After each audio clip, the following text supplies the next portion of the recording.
Puji Tuhan, Shalom, selamat pagi buat kita semua. Kembali kita mengisi tuntunan sepekan kita pada pagi hari ini. Amin. Kita percaya pagi hari ini kita akan mendapatkan satu hal yang baru dalam kehidupan kita. Sebelumnya mari kita satukan hati kita menyembah Tuhan. Oralabaya syakanana. Oralabaya syakanana.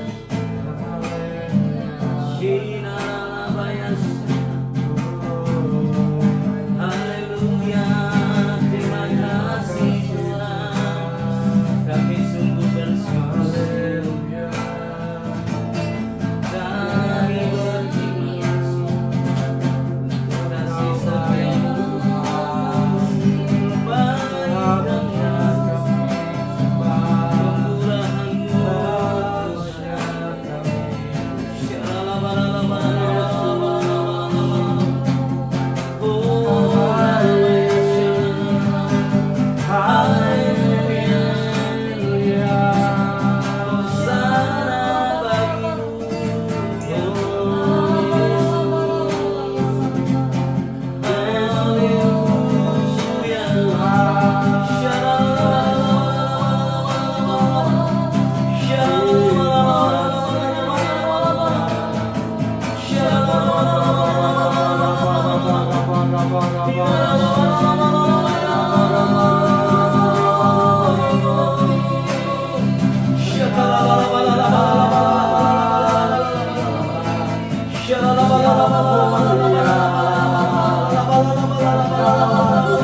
pagi hari ini kami datang di hadirat-Mu, kami menyembah-Mu, kami merindukan-Mu yang mulia.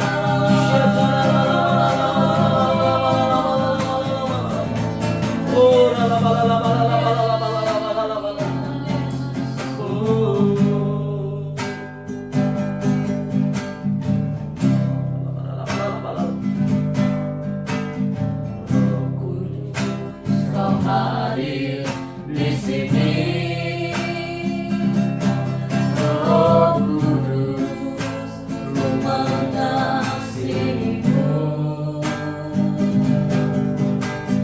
Kau lembut, Kau manis, Kaulah penghiburku, penolongku, diutus Bapa-Ku. Roh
menikmati setiap anugerah-Mu, berkat-Mu ya Tuhan untuk sepanjang hari ini.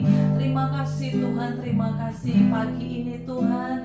Kami boleh ya Tuhan masuk dalam tuntunan sepekan pagi ini, biar kiranya Tuhan mengurapi setiap kami dalam sharing kami pagi hari ini. Kami tahu Tuhan, kami tidak mengerti, kami tidak tahu apa-apa Tuhan, tapi kami tahu Tuhan kami dahsyat. Engkau yang memberikan kami kemampuan, pengertian Tuhan akan kebenaran firman-Mu ya Tuhan pagi hari ini ya Tuhan. Berbicaralah Engkau di tengah-tengah kami, biar sharing kami ini ya Tuhan boleh memberkati banyak orang. Terima kasih Bapa, terima kasih Tuhan Yesus. Terpujilah nama-Mu. Di dalam nama Tuhan Yesus kami berdoa dan mengucap syukur.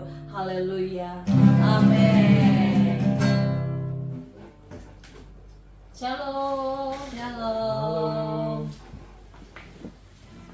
Ya.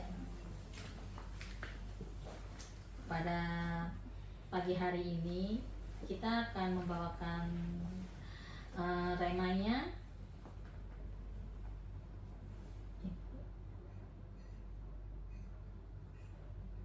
tentang baptisan.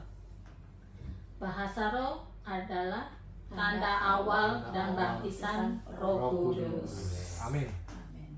Sebelumnya kami mengucapkan terima kasih buat Bapak dan Ibu Gembala yang sudah memberikan kesempatan bagi setiap kami untuk sharing pagi hari ini. Amin. Amin. Ya. Kita pada hari ini kan kalau menurut baptisan kan tanda awal itu kan bahasa roh dan tanda awal baptisan Roh Kudus. Yes. Kan kalau kita lihat di sini kan tanda apa sih tanda awal baptisan Roh Kudus itu gitu ya. Nah, kalau yang dibaca menurut Pak Hernan gimana? Kalau saya sendiri mengalami baptisan Roh Kudus, tiba-tiba tuh saya berkata-kata bahasa yang saya sendiri nggak ngerti gitu.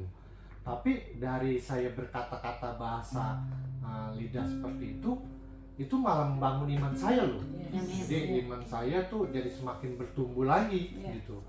Jadi secara nggak langsung iman saya dibangun Iya. lewat baptisan Roh Kudus itu.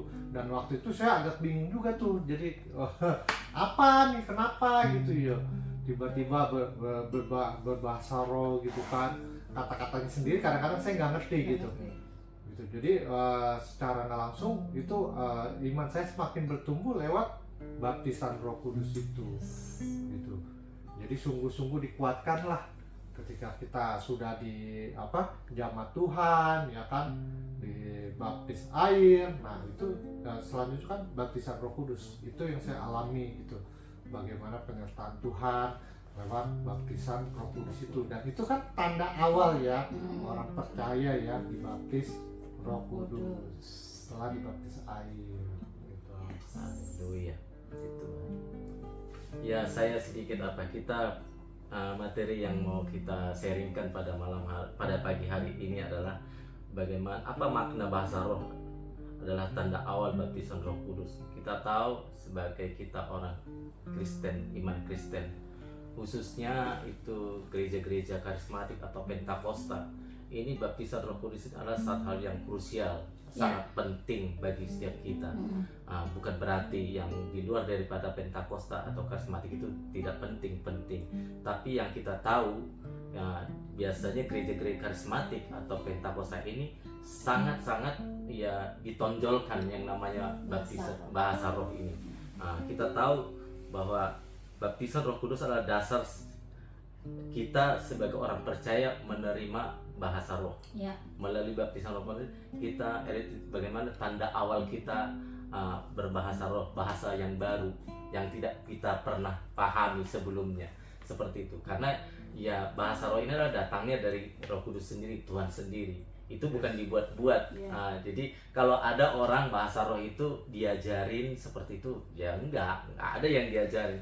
Karena bahasa roh itu datangnya dari Tuhan sendiri. Ya. Bagaimana kita ngalamin ya baptisan Roh Kudus ini, bahasa roh itu?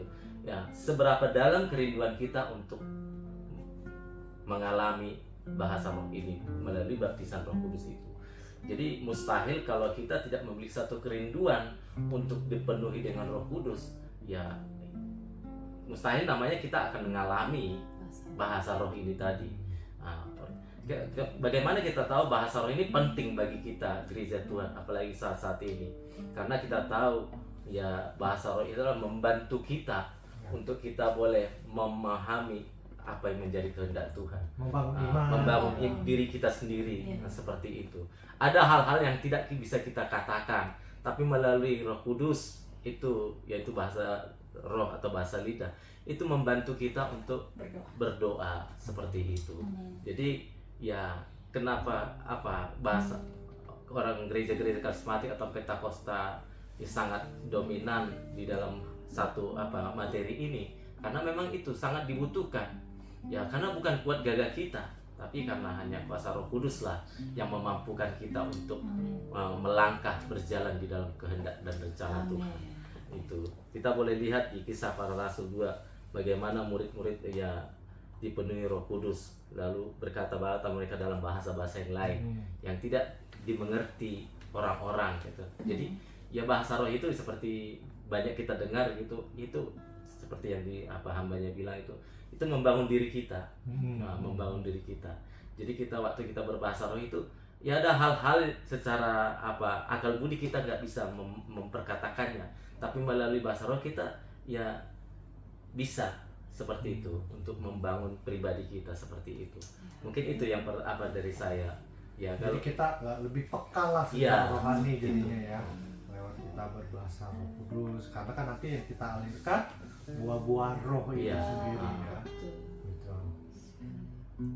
Ada pengalaman Bu Uli mungkin? Oh iya, pengalaman waktu pertama kali terima baptisan Roh Kudus lah ya. Iya. Gitu. Memang di awal saya masuk gereja karismatik itu yang pertama yang bikin saya kaget itu ya salah satunya adalah bahasa roh. Karena kita ngelihat mereka, bahasa apa nih? Kayak kata nih pada waktu itu saya nggak ngerti, saya kirain kesurupan. Iya. Ya. Karena tiba-tiba mereka nangis, tiba-tiba mereka udah sukacita aja gitu ya. Suaranya kencang-kencang. Suaranya kencang-kencang dan bahasanya itu ya hampir mirip sebenarnya gitu ya. Tapi waktu saya yang waktu itu orang awam gitu tiba-tiba diajak ke karismatik, saya memang benar-benar kaget. Saya kirain kesurupan, saya bahkan nggak berani tutup mata, takut mereka ini ya gitu ya, manifestasi itu gitu ya. Jadi tapi lama-lama awalnya saya masuk ke gereja karismatik itu pertama kali tuh saya senang pujiannya. Itu udah pertama kalinya. Jadi saya mulai tertarik, ikut. Nah, terus satu kali sesudah baptis air gitu ya, baptis selam pada waktu itu. Nah, saya itu ada seperti KKR waktu itu. KKR terus tiba-tiba hamba Tuhannya bilang ini, siapa yang rindu nerima baptisan Roh Kudus pada waktu itu.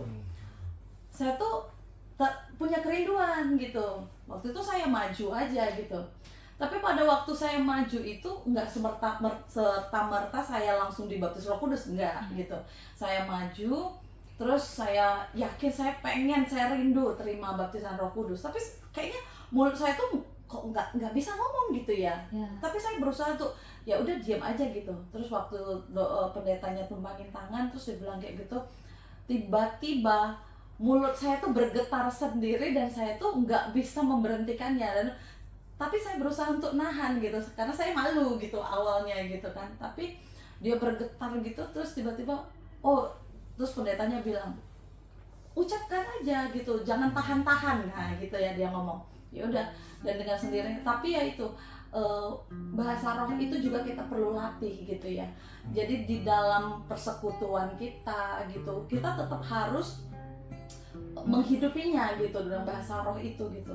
Dan satu kali saya itu pagi-pagi gitu untuk membangun diri saya itu yang seperti kata Pak Herman itu, dengan kita berbahasa roh itu kita sedang membangun diri kita sendiri. Pagi-pagi itu paling susah itu untuk kita ini ya, doa pagi itu. Nah, tapi kalau saya tuh udah bahasa roh kayak gitu, tiba-tiba aja nanti Tuhan bukakan gitu apa yang mau saya doakan atau apa, Tuhan tuh ngomong sendiri gitu. Nah, itulah mengapa pentingnya Roh Kudus dalam hidup Amin. kita, karena apa? Dengan sendirinya kita terbangun, membangun diri kita dulu gitu.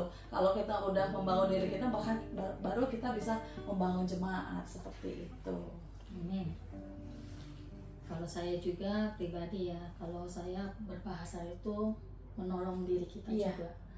Karena sebelum saya bahas itu, mari kita sama-sama lihat ya di Roma 8 ayat 26. Roma 8 ayat 26. Demikian juga akan membantu kita dalam kelemahan kita, Yes. sebab kita tidak tahu bagaimana sebenarnya harus berdoa. Ya. Tetapi Roh sendiri berdoa untuk kita kepada Allah dengan keluh-keluhan yang tidak terucap. Yes, betul. Jadi saya merasakan gitu hari-hari ini kan, misalnya bahasa roh itu pertama saya seperti bully, saya nggak berani mengucapkan. Karena saya ini benar nggak sih dari Roh Kudus? Iya. Apa ini bisa-bisaan saya aja nih, mau ikut-ikutan orang atau supaya bisa dilihat orang gimana. Jadi saya nggak berani, cuma saya ngomong di dalam hati aja gitu. Saya mengucapkan, saya membangun iman saya gitu. Cuma saya belum berani pada saat itu, walaupun saya sudah pelayanan, maksudnya saya belum bisa gitu, belum bisa mengucapkan ini benar nggak sih dari Tuhan. Masih kita tahan-tahan. Apa karena ini saya cuma lihat orang, saya ingin ikut-ikutan doang gitu. Karena saya seperti itu kan saya berarti berdosa toh. Jadi nggak yakin gitu. Cuma saya ada satu titik saya tuh merasa lemah di dalam hidup saya gitu. Saya perlu Tuhan gitu. Saya teriak waktu itu di ITM. Saya merasa tekanan kasih Tuhan gitu yang luar biasa gitu. Saya mengucap entah gimana caranya, saya teriak tuh. Itu lidah tuh kayaknya gemeter gitu, gitu. Saya juga nggak tahu saya ngomong apa. Cuma mungkin Tuhan yang tahu isi hati saya pada saat itu gitu ya. Jadi di saat kelemahan saya itu, saat saya berbahasa roh gitu ya, itu Tuhan kasih saya kekuatan loh. Amin. Di secara apa yang tidak pernah saya pikirkan gitu ya, Tuhan bukakan jalan gitu, dengan nggak taunya gimana caranya gitu ya. Saya berdoa yang saya juga nggak ngerti, ini saya bicara apa sih ya gitu ya.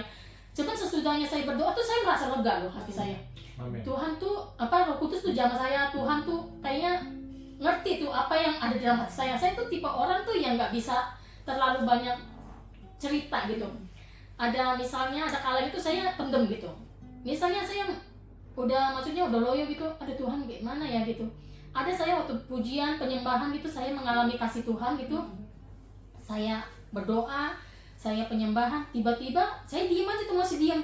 Cuman Roh Kudus bilang, ceritain aja gitu, teriak aja gitu, mau gimana gitu. Saya dengan tanpa sengaja tuh saya berdoa tuh berani ngeluar itu tuh gitu. Jadi sekarang tuh saya meyakinkan gitu diri saya perlu Tuhan, saya perlu Roh Kudus yang memimpin setiap langkah saya gitu. Amin. Dalam setiap ucapan saya gitu, supaya saya nih ya nggak mengada-ngada gitu. Karena saya tuh nggak mau jadi pribadi tuh yang nggak berkenan atau ikut-ikutan cuman kayak gitu. Jadi saya tuh ingin, maksudnya kalau emang ini dari Tuhan, ya Tuhan yang tuntun gitu. Amin. Jadi dari pengalaman saya itu, saya mengalami sungguh-sungguh kalau kita berbahasa itu membangun iman kita. Di dalam kelemahan kita itu Tuhan selalu memberikan saya kekuatan gitu. Makanya hari ini kan kalau misalnya kita pelayanan gitu kan ya, kita kalau udah mengerang itu saya nggak peduli, maksudnya kalaupun lagi di singer gitu nangis gitu, air liur udah jadi kayak gini, saya udah nggak peduli ya. Jadi itu emang lawatan Tuhan yang luar biasa gitu, bukan karena kita bikin-bikin. iya. gitu Jadi ya. saya tuh kadang-kadang kalau penyembahan itu nyampe gitu ya, kayaknya belum nyanyi aja tuh kayaknya udah Benar, blek gitu iya, kayaknya. betul. Udah nggak mau kayak gimana caranya tuh langsung kayak nangis aja Iya, gitu. betul. Jadi itu saya percaya tuh Roh Kudus tuh yang menyentuh hati kita. Ya. Jadi saya juga percaya kalau Tuhan kalau kita hati masih peka, masih merasakan gitu, berarti iman kita tidak mati tuh. Iya. Kita masih merasakan kasih Tuhan dalam setiap kehidupan kita ya Amin. mulia. Amin, betul. Nah kalau misalnya Pak Bangun ada tambahin? Iya. Kalau ya memang sebagai kita orang percaya, terutama kita di dalam gereja kita, gereja Betel ya kan, bahwa bahasa roh itu sangat penting. Ya. Apalagi kita tahu kan akhir-akhir ini kan ya gembala pembina kita selalu berbahasa roh. Sekalipun kita lihat banyak orang di luar, bahkan orang Kristen di luar sana atau orang Kristen sendiri kadang ya menyaksikan atau mengejek kalau orang kita itu berbahasa roh. Padahal kalau kita benar-benar ya sadari bahwa bahasa Roh Kudus itu penting bagi kita, ya berbahasa roh itu. Ya kenapa saya bilang itu akan memberikan kekuatan. Yes. Saya dulu ya saya sedikit bersaksi. Tahun 94 saya itu bertobat. Nah, tahun 94. Dan lagu pertama yang apa itu ya lagu yang kita nyanyikan tadi, Roh Kudus Kau Hadir di Sini. Wah, itu pertama, makanya saya nggak pernah lupa lagu itu selalu.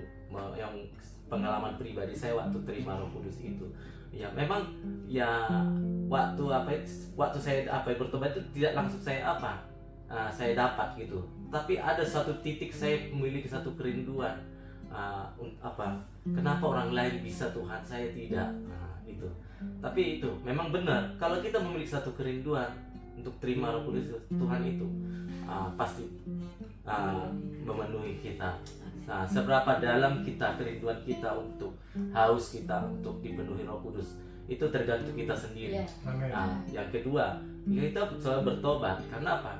Tuhan tidak akan, Roh Kudus tidak akan datang ke hidup kita kalau kita penuh dengan memang kita bukan orang yang sempurna, kita tapi di saat kita datang menyembah Tuhan, kita rasakan satu kerinduan dekat sama Tuhan.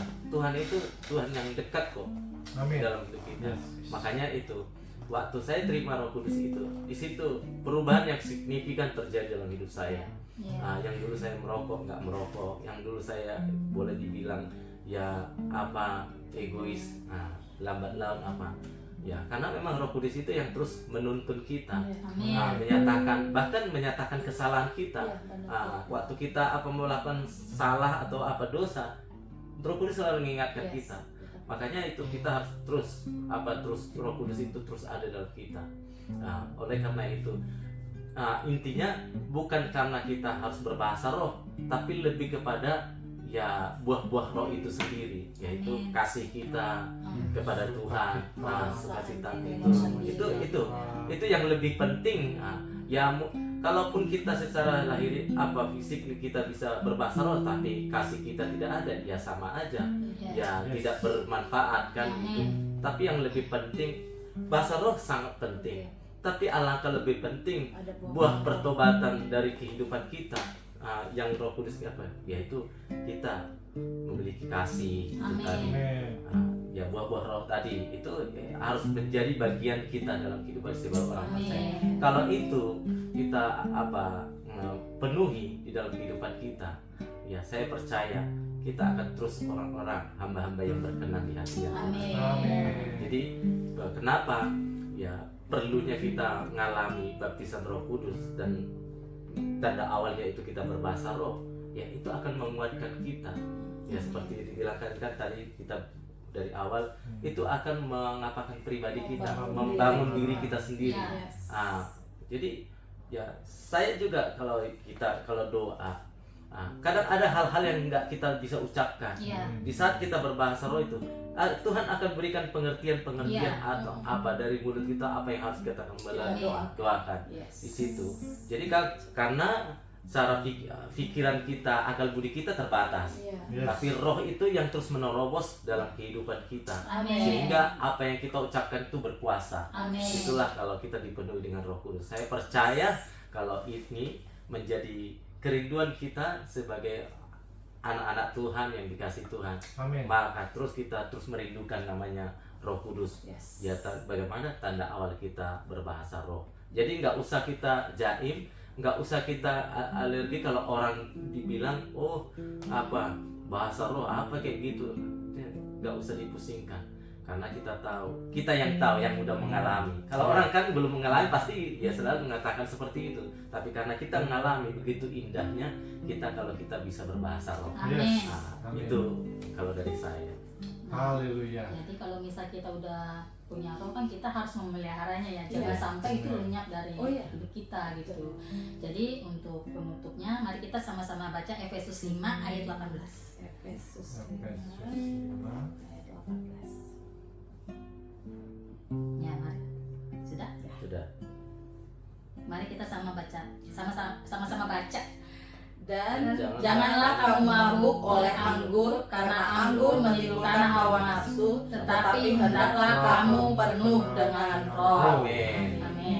Jadi ada baiknya kalau misalnya kita hari-hari ini kita sudah mengalami kasih Tuhan, sudah dipenuhi Roh Kudus, mari kita sama-sama jaga hati kita, jaga iman kita supaya kita hidup berkenan di hadapan Tuhan. Amin. Dan selalu dipenuhi Roh Kudus.